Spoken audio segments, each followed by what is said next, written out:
հանձնարարությունը կատարում է։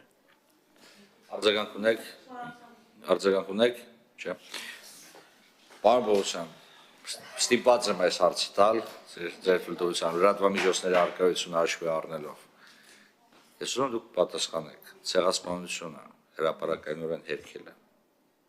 Հայաստանի Հանրապետությունում քրեորեն պատժելի արարք դիտարկվում է, թե ոչ։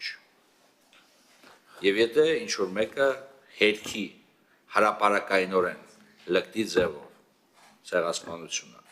սա հիմք կարա հանդիսանա քրեական հետապնդում հարցելու համար։ Շնորհակալություն։ Եթե իհարկե առաջին պատասխանը տալիս եք դրական Պարոն պատասխան։ Վարդանյան, այո, գործող քրեական օրենսգրքի, որքան հիշում եմ 136-րդ հոդվածում նախատեսված է հանցագազ,